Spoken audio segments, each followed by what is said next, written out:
जय हिंद। कैसे हैं आप लोग? मैं आशा करता हूँ आप सब अच्छे होंगे। चलिए, आज का हमारा ये सेशन रहने वाला है राज्यों का संघ, यानी संघ एवं इसके क्षेत्र देखने वाले हैं, यूनियन ईस्ट टेरिटोरी देखने वाले हैं। जो कि हमारे संविधान, जो भी हमारा संविधान है, संविधान के भाग 1 को आज पढ़ेंगे। भाग 1 में क्या कहता है, ठीक है।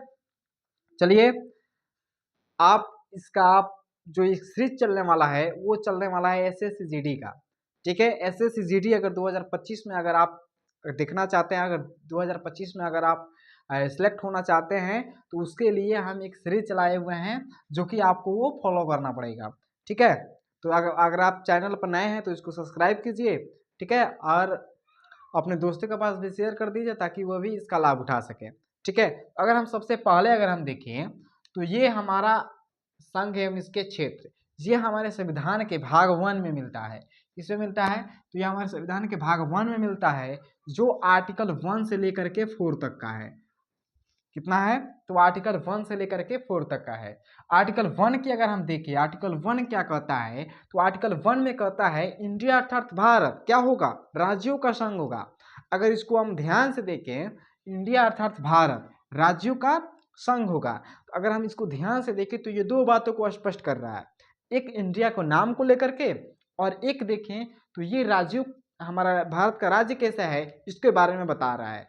अगर हम यहाँ पर देखें तो डॉक्टर भीमराव अंबेडकर बोलते हैं, जो अगर थोड़ा सा अगर इसको पहले नाम देख लेते हैं, अगर नाम को देखें, जब देश आज़ाद हुआ तो उस समय जब हमारा संविधान सभा में जब बहस होने लगी कि अब हमारा देश तो आज़ाद हो गया, अब इसका नाम क्या रखा जाए, तो कुछ लोगों ने इंडिया नाम को लेकर के वकालत किया कि इंडिया नाम को रखा जाए, और कुछ लोगों ने कहा कि नहीं, हमारा जो पुराना नाम भारत है इसको रहने दिया जाए, ठीक है।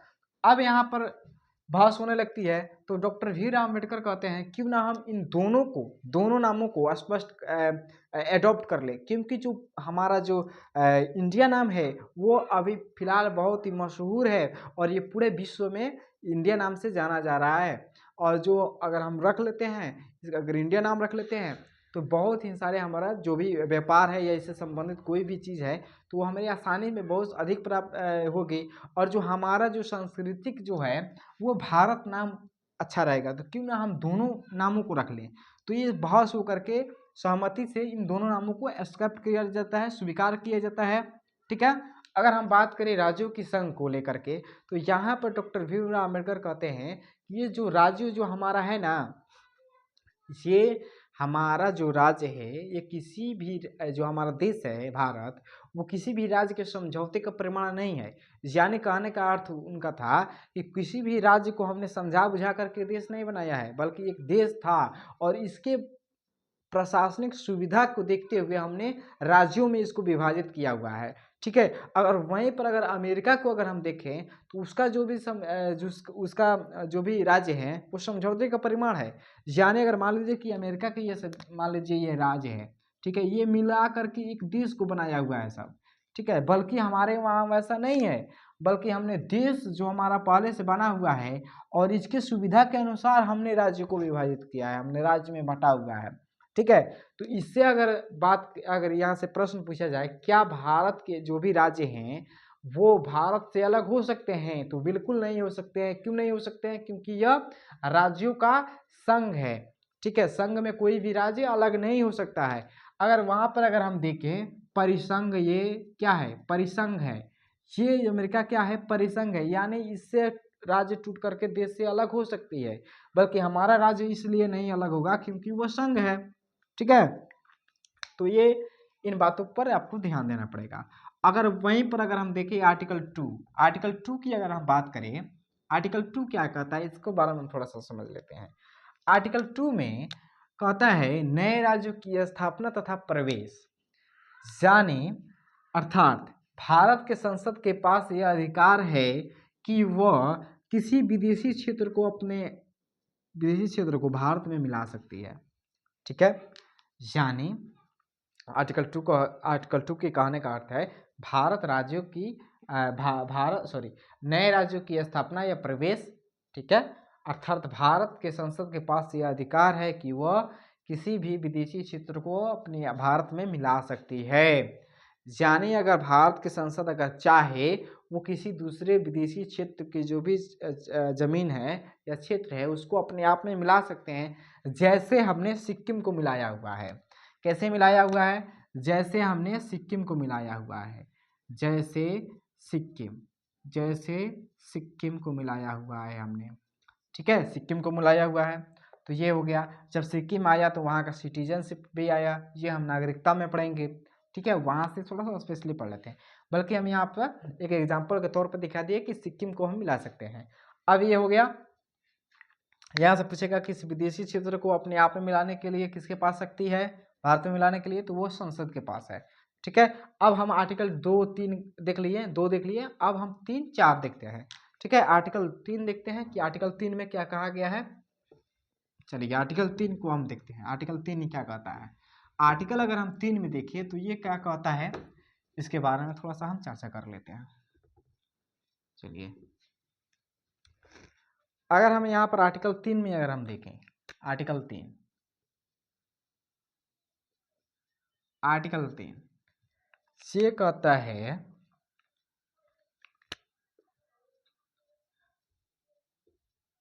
नए राज्य की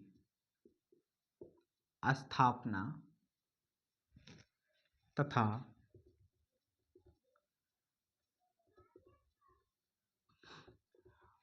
मौजूदा राज्य के नाम, क्षेत्र, सीमा में परिवर्तन, ठीक है। आर्टिकल 3 कहता है नए राज्य की स्थापना भी कर सकते हैं और जो मौजूदा राज्य है उसके नाम, क्षेत्र, सीमा में परिवर्तन कर सकते हैं, ठीक है। और ये कौन करेगा, तो ये बिल्कुल संसद करेगा, ये संसद के पास अधिकार है। जैसे मान लीजिए कि ये नए राज्य की स्थापना, जैसे मान लीजिए कि ये बिहार हो गया, बिहार हो गया, ठीक है, बिहार हो गया, ये यूपी हो गया, ये एमपी हो गया, ये झारखंड हो गया। अब इसका अगर कहे नए राज्य की स्थापना करे तो कुछ अगर मान लीजिए कि इसकी सीमा में से कुछ इसके सीमा में से ले सकती है, इसके सीमा में से ले सकती है, ऐसे करके कुछ एक नए राज्य की स्थापना कर सकती है, ठीक है। या मौजूदा राज्य जैसे यूपी है, बिहार है, मध्य प्रदेश है, झारखंड है, तो इसके नाम में परिवर्तन कर सकती है। जैसे यूपी का नाम कुछ बदल करके अलग रख सकती है, ठीक है, झारखंड का नाम बदल करके अलग रख सकती है, बिहार का नाम अलग रख सकती है, मध्य प्रदेश का अलग अलग रख सकती है।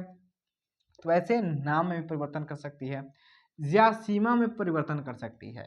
या मान लीजिए कि ये एमपी है, एमपी का सीमा यहाँ तक है, लेकिन इसको घटा भी सकती है या इसको बढ़ा भी सकती है, ठीक है। तो वैसे करके हम ये आर्टिकल 3 के दायरा में ये सब बोल रहा है, ठीक है। अब हम आर्टिकल 4 को देखते हैं। आर्टिकल 4 क्या कहता है, इसके बारे में हम थोड़ा सा देख लेते हैं।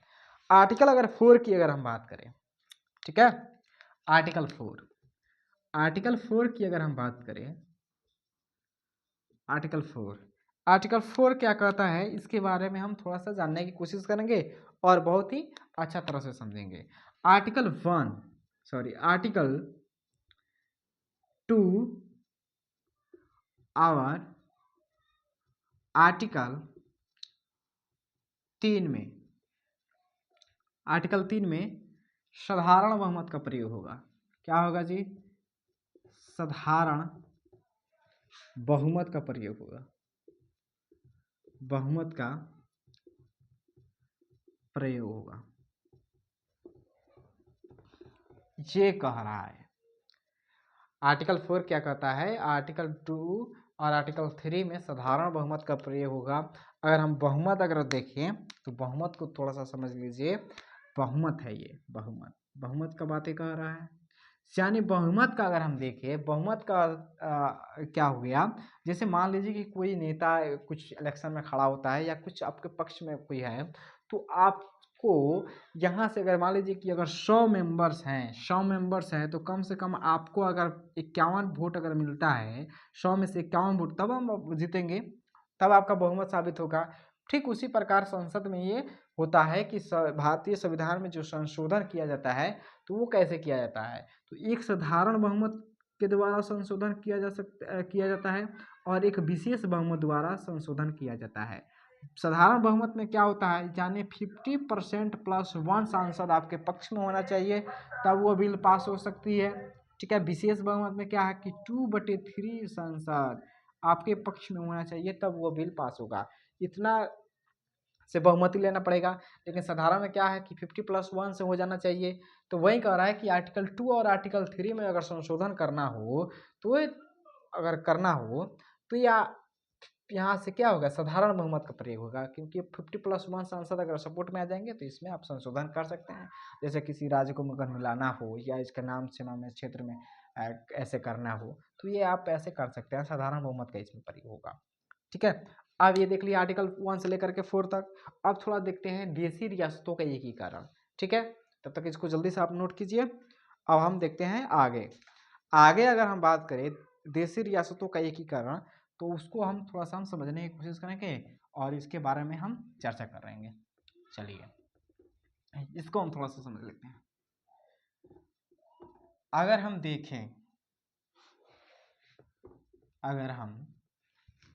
देखें देशी रियासतों का एकीकरण, देशी रियासतों का एकीकरण। ठीक है, देशी रियासतों का एकीकरण। जब देश आजाद हुआ तो उस समय 552 देशी रियासतें थी। कितना थी? 552 देशी रियासतें थी। ठीक है, तो उस समय अंग्रेजों ने इसको 3 विकल्प दिया। विकल्प के तौर पर अगर देखें, विकल्प के तौर पर तो इसको 3 विकल्प दिया। ठीक है, 3 विकल्प दिया अंग्रेजों ने कि ये 552 देशी रियासतें हैं, ये अगर चाहें तो वो भारत में शामिल हो सकते हैं। ठीक है, या वो पाकिस्तान में शामिल हो सकते हैं, या वो स्वतंत्र रह सकते हैं। क्या रह सकते हैं जी? स्वतंत्र रह सकते हैं। ठीक है, जिनमें से अगर हम बात करें, जिनमें से 549, ठीक है, ये भारत में शामिल हो गए। कितने में शामिल हो गए? भारत में शामिल हो गए।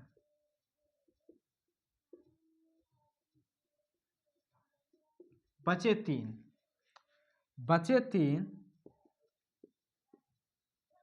तीन रियासतें। कौन कौन थे? हैदराबाद, पहला हैदराबाद, दूसरा जूनागढ़, ठीक है, और तीसरा कश्मीर। हैदराबाद कहता है कि हम स्वतंत्र पाकिस्तान में जाकर के मिलेंगे, जूनागढ़ कहता है कि हम पाकिस्तान में जाकर मिलेंगे, और ये कश्मीर कहता है कि हम स्वतंत्र रहना चाहते हैं। ठीक है, अब इसको अगर मानने दे, अगर देखें जो भारत की अगर ज्योग्राफी में अगर देखें, भारत के मैप में अगर हम देखें तो यहाँ पर ये बहुत ही बड़ा इलाका हैदराबाद का हुआ करता था, और ये यहाँ पर हुआ करता था जूनागढ़। ठीक है, तो ये अगर यहाँ पर अगर रहेगा, अगर भारत के अंदर रह करके वो पाकिस्तान का हिस्सा बनेगा तो हमारे लिए वो दिक्कत की बातें हो गई। ठीक है, तो उस समय हमारे थे, अगर तीनों का अगर मिलाने का श्रेय अगर पूछेगा, श्रेय अगर किसके जाता है तो वो 3 लोगों को जाता है। मिलाने का श्रेय अगर ये 3 लोग नहीं होते तो शायद ये हमारा ऐसे अगर मैप देखने को मिल रहा कि वो 20 का आधा जो था वो पाकिस्तान का हुआ करता था, अगर पाकिस्तान का हुआ होता। ठीक है, ये 3 लोग कौन कौन थे? पहला जो थे वो सरदार पटेल थे। क्या थे? सरदार पटेल थे। दूसरा अगर हम देखें तो वो वीपी मेनन थे। तीसरा अगर देखें तो वो थे लॉर्ड माउंटबेटन। Lord Mountbatten.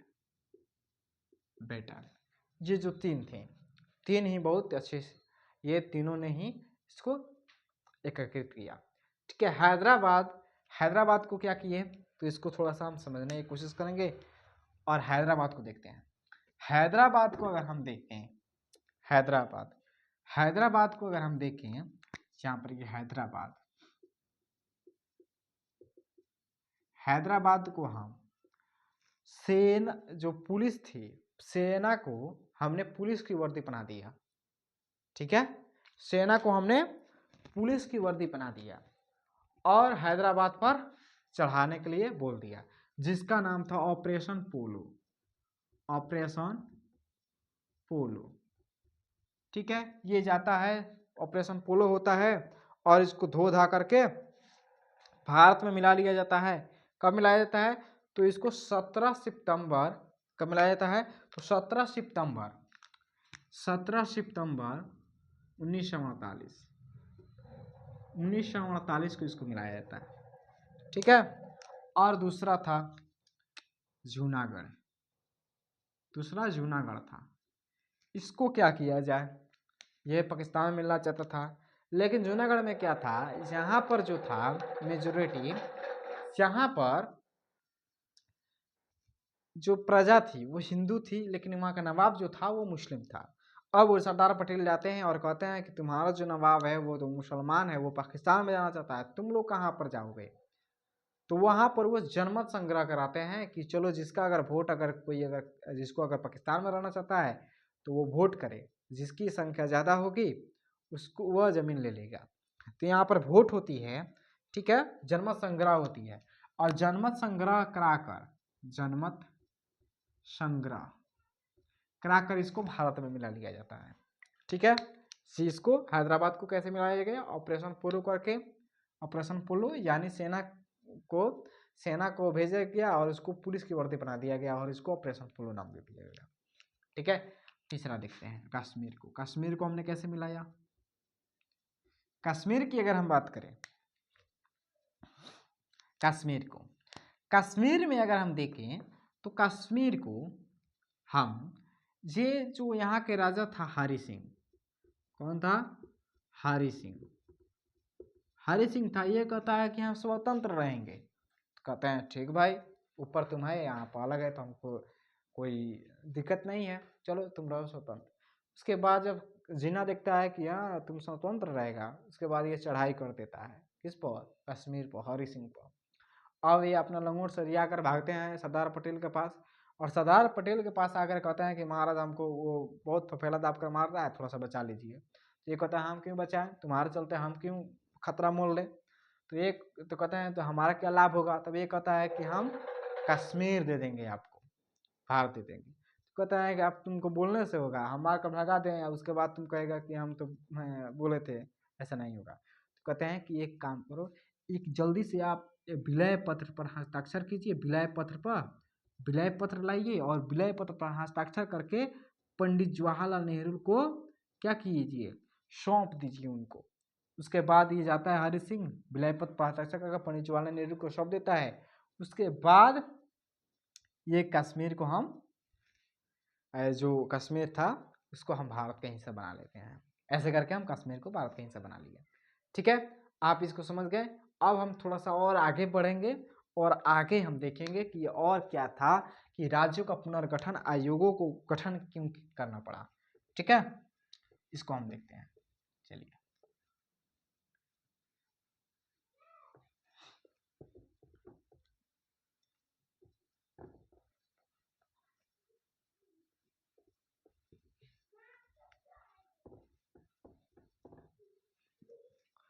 अगर हम देखें यहाँ पर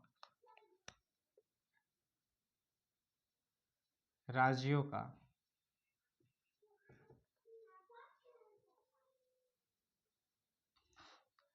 पुनर्गठन आयोग, अगर हम यहाँ पर देखें, पहला में देखें तो यहाँ पर था धर आयोग। पहला आयोग गठन किया गया धर आयोग, ठीक है। धर आयोग को गठन क्यों करना पड़ा? क्योंकि अगर हम यहाँ पर देखें, यहाँ पर एक था रामुल्लू, कांग्रेस के प्रत्याशी थे रामुल्लू, ठीक है, ये कांग्रेस के प्रत्याशी थे। ये कहते हैं कि हम तेलुगु बोलने वाले हैं, तो एक तेलुगु भाषाई प्रांत होना चाहिए, यानी हम जितने भी तेलुगु भाषा बोलने वाले हैं उसको हमको अलग राज्य चाहिए एक, ठीक है। जितने भी हम तेलुगु भाषा बोलने वाले हैं तो उसके तेलुगु भाषा के संदर्भ में हमको अलग राज्य चाहिए, ठीक है। तो पंडित जवाहरलाल नेहरू कहते हैं कि आपसे कहने से थोड़ी ना होगा, हम इस पर विचार करेंगे, समझेंगे कि उनकी भाषा के आधार पर रहना ठीक होगा या नहीं होगा, ठीक है। इसके लिए धर आयोग का गठन किया गया। इसको कब हम गठन किए? तो इसका गठन जून 1948 में इसका गठन करते हैं। और ये अपना रिपोर्ट दिसंबर, गठन वर्ष पूछेगा यहाँ पर, गठन वर्ष। तो ये अपना रिपोर्ट कब देते हैं, तो ये अपना रिपोर्ट दिसंबर 1948 में देते हैं। अगर इसके अगर पूछेगा कि अध्यक्ष कौन थे, इसका अध्यक्ष कौन थे जी, इसका अध्यक्ष थे एसके धर। ठीक है, तो अगर ये अपने रिपोर्ट साझा करते हैं, अपने रिपोर्ट में 1948 में कहते हैं, तो ये कहते हैं कि भाषा के आधार पर तो नहीं होना चाहिए, भाषा के आधार पर माना कर देते हैं कि भाषा के आधार पर नहीं होगा। ठीक है, तब ये आग और भड़क जाती है और रामुलू क्या करते हैं, हड़ताल पर बढ़ जाते हैं, आमरण अनशन हड़ताल पर। ठीक है, उसके बाद मजबूरी में जब यह बढ़ता है तो ये एक और गठन का आयोग किया गया, जो था जेवीपी समिति का गठन किया गया। इसका कोई अध्यक्ष नहीं था, इसके सदस्य थे। इसके सदस्य कौन कौन थे, तो एक थे पंडित जवाहरलाल नेहरू। ठीक है, पंडित जवाहरलाल नेहरू और सरदार पटेल। अब यहाँ पर देखें तो एक थे पट्टाभी सीतारामैया,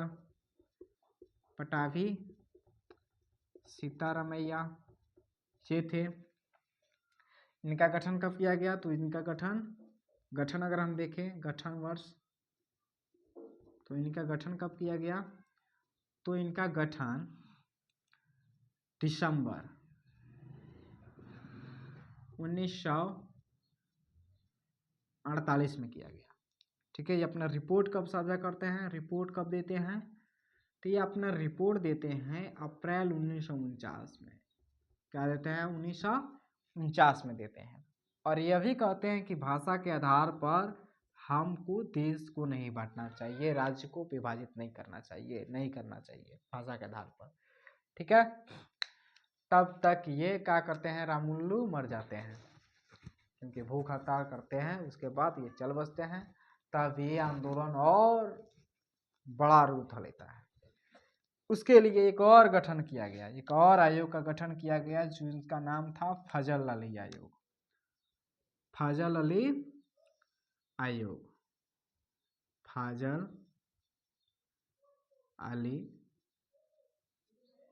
आयोग। इसका गठन पूछेगा, गठन कब किया गया, तो इसका गठन किया गया जो 1953 में। ये अपना रिपोर्ट कब देते हैं, ये अपना रिपोर्ट देते हैं 1955 में।